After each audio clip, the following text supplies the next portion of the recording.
ठाकुर साहब ने सबकी मौजूदगी में दरोगा से कहा, हथकड़ी पहनाओ इसे। जिसने आज एक गरीब की पकी हुई फसल जलाई है, कल वो मेरी हवेली भी फूंक सकता है।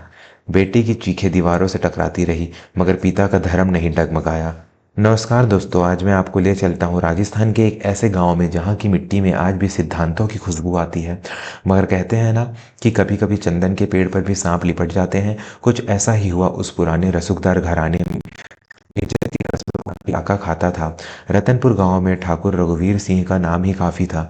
उनकी हवेली सिर्फ ईंट पत्थर का मकान नहीं बल्कि न्याय का मंदिर मानी जाती थी। रघुवीर सिंह जी पुराने ख्यालात के जरूर थे, लेकिन उनका न्याय कांच की तरह साफ होता था।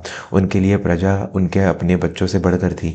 लेकिन उनकी यह साख, उनकी यह इज्जत दांव पर लग गई जब उनका इकलौता बेटा विक्रांत शहर से अपनी पढ़ाई पूरी करके गांव लौटा। विक्रांत नाम तो सूरवीरों वाला था, मगर हरकतें बिल्कुल विपरीत। शहर की हवा उसे ऐसी लगी थी कि उसे गांव के सीधे साधे लोग कीड़े मकोड़े नजर आते थे। उसे लगता था कि पैसे से दुनिया की हर चीज खरीदी जा सकती है, यहाँ तक कि किसी का स्वाभिमान भी। हवेली के ठीक पीछे नदी के किनारे एक छोटी सी उपजाऊ जमीन थी। वह जमीन थी माधव काका की। माधव एक बेहद गरीब लेकिन खुददार किसान थे। उस जमीन पर वो पीढ़ियों से खेती करते आ रहे थे। इस बार उन्होंने गन्ने की फसल लगाई थी। फसल इतनी शानदार हुई थी कि उसे देखकर माधव की बूढ़ी आंखों में चमक आ जाती थी। वो अक्सर अपनी बेटी सुधा से कहते, देखना बेटी, इस बार फसल बेचकर तेरी शादी के लिए अच्छे गहने बनवाऊंगा, तेरा घर बस जाएगा। लेकिन विक्रांत की नज़र उस जमीन पर पड़ गई। उसे वहाँ एक फार्म हाउस बनवाना था, जहाँ वह अपने शहरी दोस्तों के साथ पार्टी कर सके। उसने माधव को बुलाया और दो टुक कह दिया, मुंह मांगी कीमत ले लो और ज़मीन खाली कर दो। माधव ने हाथ जोड़ लिए, छोटे मालिक, यह ज़मीन ही मेरी माँ है। इसे बेच दिया तो मैं जीऊँगा कैसे? और फिर यह मेरे पूर्वजों की निशानी है, मैं इसे नहीं बेच सकता। विक्रांत को ना सुनने की आदत नहीं थी। उसका अहंकार फनफना उठा। उसने माधव को धमकी दी, अगर प्यार से नहीं माना तो वो हाल करूंगा कि इस ज़मीन पर पैर रखने के लिए भी तरस जाएगा। माधव डर गया, लेकिन उसने हिम्मत नहीं हारी। वह जानता था कि ठाकुर रघुवीर सिंह कभी अन्याय नहीं होने देंगे, लेकिन वह यह नहीं जानता था कि बेटा बाप की आंखों में धूल झोंकने की तैयारी कर चुका है। एक रात जब पूरा गांव गहरी नींद में था, खेतों की तरफ से शोर उठा। आग आग की आवाजें सन्नाटे को चीरने लगी। माधव और सुधा जब भागते हुए खेत पर पहुंचे तो उनके पैरों तले जमीन खिसक गई। उनकी महीनों की मेहनत, सुधा के दहेज के सपने और माधव का बुढ़ापा, सब धू धू करके जल रहा था। लपटें इतनी ऊंची थी कि आसमान भी लाल हो गया था। माधव पागलों की तरह आग बुझाने दौड़ा, लेकिन आग विकराल थी। उसके हाथ जल गए, छाले पड़ गए, लेकिन फसल नहीं बची। सुबह होते होते खेत में सिर्फ राख का ढेर बचा था, और उस राख के ढेर पर बैठा माधव दहाड़े मार मार कर रो रहा था। गांव वाले इकट्ठा हो गए। किसी ने कहा कि यह शॉर्ट सर्किट से होगा, किसी ने कहा कि शायद बीड़ी से आग लगी होगी, लेकिन माधव जानता था कि यह किसने किया है। उसी वक्त विक्रांत अपनी जीप से वहां से गुजरा। उसने राख के ढेर को देखा और खिड़की से बाहर थूकते हुए एक व्यंग भरी मुस्कान माधव की तरफ देख फेंकी। उस मुस्कान ने माधव के लिए वर दिल पर वो घाव किया जो आग की जलन से भी गहरा था। माधव सीधा हवेली की तरफ भागा। हवेली के बाहर दरबान ने उसे रोका, लेकिन माधव का दुख इतना बड़ा था कि वह चिल्लाने लगा, ठाकुर साहब, मुझे न्याय चाहिए, मेरे साथ अन्याय हुआ है। शोर सुनकर ठाकुर रघुवीर सिंह बाहर आए। उन्होंने माधव की हालत देखी, कपड़े जले हुए, चेहरा कालिक से पुता हुआ और आंखों में बेइंतहा दर्द। क्या हुआ माधव, किसने किया ये हाल तुम्हारा? ठाकुर साहब ने अपनी गंभीर आवाज में पूछा। माधव उनके पैरों में गिर पड़ा। मालिक, मेरा सब कुछ लूट गया, मेरी फसल जला दी गई, और ये किसी दुर्घटना में नहीं हुआ, ये आपके बेटे छोटे मालिक ने किया है। वहां मौजूद मुनीम और नौकर सन्न रह गए। ठाकुर साहब की भौहें तन गई। उन्होंने कड़क आवाज में कहा, होश में तो हो माधव, तुम किस पर इल्जाम लगा रहे हो? तुम्हें पता भी है? जानता हूँ मालिक, माधव ने सिसकते हुए कहा, लेकिन यही सच है। छोटे मालिक ने मुझे धमकी दी थी। उन्होंने कहा था कि जमीन नहीं दी तो बर्बाद कर दूंगा। आज सुबह जब मैं रो रहा था, वो वहां से हंसते हुए गुजरे। मालिक, मैं झूठ बोलूं तो मेरी जबान कट जाए, पर मेरी बेटी की शादी की उम्मीद उसी आग में जल गई। ठाकुर रघुवीर सिंह का चेहरा तमतमा उठा। उन्होंने तुरंत विक्रांत को बुलावा भेजा। दोस्तों, कहानी में आगे क्या हुआ यह जानने से पहले अगर आपको लगता है कि एक पिता को अपने बेटे और न्याय में से हमेशा न्याय को चुनना चाहिए, तो हमारे चैनल को अभी सब्सक्राइब करें और वीडियो को लाइक करना ना भूलें। आपका एक लाइक हमें ऐसी ही सच्ची कहानियां आप तक लाने की प्रेरणा देता है। थोड़ी ही देर में विक्रांत बेपरवाही से सेब चबाता हुआ आया। क्या हुआ पिताजी, सुबह सुबह इस भिखारी ने क्यों शोर मचा रखा है? उसने माधव की तरफ घृणा से देखते हुए कहा। ठाकुर साहब ने उसकी आंखों में आंखें डालकर पूछा, विक्रांत, क्या माधव जो कह रहा है वो सच है? क्या तुमने इसकी फसल को आग लगवाई है?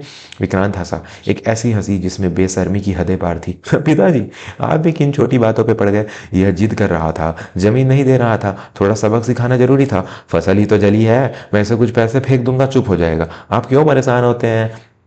पूरे आंगन में सन्नाटा छा गया। कबूतरों की गुटुरगू भी जैसे थम गई। ठाकुर साहब कुछ पल खामोश रहे। वो बस अपने बेटे को देखते रहे। वो बेटा जिसे उन्होंने अपनी उंगली पकड़कर चलना सिखाया था, वो बेटा जिसके लिए उन्होंने न जाने कितनी मिन्नतें मांगी थी, आज वो बेटा उन्हें एक अपराधी, एक हैवान नजर आ रहा था। अचानक ठाकुर साहब ने अपनी छड़ी जमीन पर पटकी। आवाज इतनी तेज थी कि विक्रांत भी सहम गया। मुनीम जी, ठाकुर साहब गरजे, कोतवाली फोन लगाइए, इंस्पेक्टर सॉल्वी को कहिए कि मैं उन्हें तुरंत हवेली पर बुला रहा हूँ। विक्रांत घबरा गया। पिताजी, आप पुलिस को क्यों बुला रहे हैं? मैंने कहा ना, मैं पैसे दे दूंगा। यह घर का मामला है। यह घर का नहीं, उसूलों का मामला है विक्रांत, ठाकुर साहब ने कहा। उनकी आवाज में कंपन था, डर का नहीं बल्कि दुख का। मैंने तुम्हें रईस जरूर बनाया, लेकिन मैं तुम्हें शायद इंसान बनाना भूल गया। जब तक पुलिस आई, पूरा गांव हवेली के बाहर जमा हो चुका था। सब हैरान थे कि क्या ठाकुर साहब अपने ही खून के खिलाफ गवाही देंगे? क्या दौलत का नशा खून के रिश्ते पर भारी पड़ेगा? इंस्पेक्टर साल्वी जीप से उतरे और सैल्यूट किया। हुकुम, आपने याद किया? ठाकुर साहब ने उंगली उठाई और विक्रांत की तरफ इशारा किया। फिर वो शब्द कहे जो आज की कहानी का सार है। इंस्पेक्टर, इसे गिरफ्तार कर लीजिए। दफा 435 के तहत किसी की निजी संपत्ति और आजीविका को आग के हवाले करने के जुर्म में। विक्रांत चिल्लाया, पिताजी, आप यह क्या कर रहे हैं? मैं आपका इकलौता बेटा हूं। एक मामूली किसान के लिए आप मुझे जेल भेजेंगे? समाज में हमारी क्या इज्जत रह जाएगी? हम्म। ठाकुर साहब ने माधव के कंधे पर हाथ रखा और विक्रांत के पास गए। उन्होंने उसकी आंखों में देखते हुए कहा, इज्जत महलों से नहीं, कर्मों से बनती है विक्रांत। आज तुमने एक गरीब के पेट पर लात नहीं मारी, तुमने मेरे विश्वास की हत्या की है। जिस बेटे को पराया दर्द महसूस ना हो, वो मेरा वारिस तो क्या, मेरा बेटे कहलाने के लायक भी नहीं है। अगर आज मैंने तुझे बचा लिया तो कल तू किसी की जान लेने से भी नहीं हिचकिचाएगा। अपराध अपराध होता है, चाहे वह झोपड़ी में रहने वाला करे या हवेली में। विक्रांत गिड़गिड़ाने लगा। उसने अपनी माँ की दुहाई दी, खानदान की नाक का वास्ता दिया, लेकिन रघुवीर सिंह पत्थर की मूरत बन चुके थे। पुलिस ने विक्रांत के हाथों में हथकड़ी पहनाई। वो हाथ जिनमें सोने की घड़ी थी, अब लोहे की जंजीरों में जकड़े थे। उसे जीप में बिठाया गया। जीप धूल उड़ाती हुई चली गई। हवेली के आंगन में ठाकुर साहब अकेले खड़े रह गए। एक पिता की हार हुई थी, मगर एक न्यायप्रिय इंसान की जीत हुई थी। उनकी आंखों में आंसू थे, मगर गर्दन झुकी नहीं थी। इसके बाद जो हुआ, उसने पूरे गांव का दिल जीत लिया। ठाकुर साहब ने मुनीम जी से दस्तावेज मंगवाए। उन्होंने सबके सामने घोषणा की, माधव, मेरे बेटे ने तुम्हारा जो नुकसान किया है उसकी भरपाई दौलत से नहीं हो सकती, लेकिन प्रायश्चित के तौर पर मैं अपनी नदी किनारे वाली 10 बीघा जमीन जो तुम्हारी जमीन से सटी हुई है, आज से तुम्हारे और तुम्हारी बेटी सुधा के नाम करता हूँ, और सुधा की शादी का पूरा खर्च हवेली उठाएगी। माधव रो पड़ा। मालिक, ये आप क्या कर रहे हैं? आपने तो अपने जिगर के टुकड़े को जेल भेज दिया, इतना बड़ा त्याग। ठाकुर साहब ने उसे गले लगा लिया। वह जिगर का टुकड़ा सड़ चुका था माधव, उसे काट कर अलग करना जरूरी था, वरना वह पूरे देश को पूरे शरीर को जहरीला बना देता। दोस्तों, यह कहानी यहाँ खत्म नहीं होती। असली बदलाव तो अब शुरू हुआ। विक्रांत को 5 साल की सजा हुई। जेल की 4 दीवारी और सख्त मशक्कत ने उसका नशा उतार दिया। उसे समझ आया कि बिना पिता के नाम के उसकी अपनी कोई औकात नहीं थी। चक्की पीसते पीसते उसके हाथों में छाले उसे माधव के उस दर्द की यादें दिलाते रहे। 5 साल बाद जब वो जेल से छूटा तो सीधा हवेली नहीं गया, वह गाँव के उस मंदिर में गया जहाँ माधव अक्सर बैठता था। उसके कपड़े साधारण थे, चेहरे पर दाढ़ी बड़ी हुई थी और आंखों में शर्मिंदगी। उसने दूर से देखा कि माधव अपनी बेटी और दामाद के साथ खुश है। वह हवेली पहुंचा। ठाकुर साहब बरामदे में बैठे थे। अब वो काफी बूढ़े हो चुके थे। विक्रांत उनके पैरों में गिर पड़ा और फूट फूट कर रोया। उसने कोई माफी नहीं मांगी, बस इतना कहा, बापू, आपने सही किया था। अगर उस दिन आप मुझे नहीं रोकते तो मैं जानवर बन जाता। जेल की रोटियों ने मुझे इंसान की कीमत समझा दी।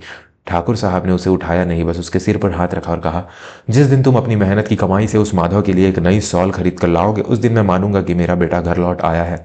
कहते हैं विक्रांत ने हवेली की सुख सुविधाओं को त्याग दिया। उसने गांव में एक छोटी सी डेयरी खोली, खुद गायों की सेवा की, गोबर उठाया और दूध बेचा। 1 साल बाद अपनी कमाई से उसने माधव के लिए सॉल और मिठाई खरीदी। जब वो माधव के घर पहुंचा तो माधव ने उसे गले लगा लिया। गांव वालों ने देखा कि जो हाथ कभी आग लगाने के लिए उठे थे, आज वो दूसरों के पैर छू रहे थे। दोस्तों, यह कहानी हमें सिखाती है कि परवरिश का मतलब सिर्फ प्यार करना नहीं, बल्कि सही समय पर कठोर होना भी है। अगर ठाकुर रघुवीर सिंह उस दिन पुत्र मोह में पड़ जाते तो समाज को एक अपराधी मिलता, लेकिन उनके कठोर फैसले ने एक बिगड़े हुए इंसान को वापस रास्ते पर ला खड़ा किया। सच्चा न्याय वही है जो अपनों और परायों में फर्क न करे, और सच्चा पिता वही है जो अपनी संतान को गलत रास्ते पर जाने से रोकने के लिए चाहे तो खुद का दिल भी पत्थर का कर ले।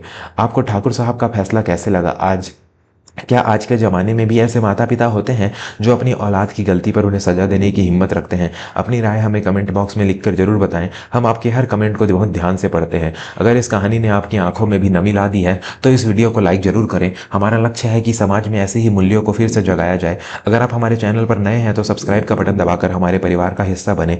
पास वाली घंटी भी बजा दें ताकि अगली भावुक और प्रेरणादायक कहानी सबसे पहले आप तक पहुंचते। मिलते हैं एक और नई कहानी, एक और नए जज्बात के साथ। तब तक अपने माता पिता का सम्मान करें और हमेशा सच्चाई का साथ दें। धन्यवाद। जय हिंद।